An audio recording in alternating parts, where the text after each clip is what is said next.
ஒரு காட்டில் ஒரு பழைய கிணறு இருந்தது.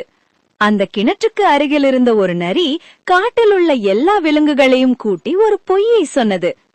இந்த கிணறு ஒரு மாயக் கிணறு, இதில் தண்ணீர் குடித்தால் உங்களுக்கு பறக்கும் சக்தி கிடைக்கும் என்று ஆசை காட்டியது. நரி சொன்னதை நம்பிய ஒரு மான், எனக்கும் பறக்க ஆசை என்று கிணற்றுக்குள் எட்டி பார்த்தது. நரி மெதுவாக அதன் காலை பிடித்து இழுக்க பார்த்தது.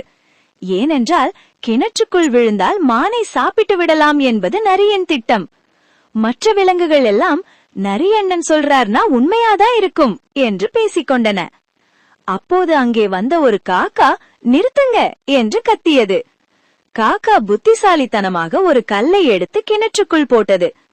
கிணத்துல விழுந்த கல் பறக்கலையே, அப்புறம் நாம எப்படி பறப்போம் என்று கேட்டது. சிங்கம் நரியிடம் கேட்டது, அப்படியா நரியாரே, நீங்க முதல்ல குடிச்சு பறந்து காட்டுங்க, அப்புறம் நாங்க வர்றோம். இதை கேட்டதும் நரி பயந்து போய் அங்கிருந்து ஓட்டம் பிடித்தது. இந்த கதைக்கு நாம் எடுத்துக்கொண்ட குறள், எப்பொருள் யார் யார் வாய் கேட்பினும் அப்பொருள் மெய்ப்பொருள் காண்பாரிவு. இதன் பொருள், எந்த ஒரு விஷயத்தை யார் சொன்னாலும் அதை அப்படியே நம்பாமல் அதன் உண்மைத்தன்மையை ஆராய்ந்து அறிவதே உண்மையான அறிவு.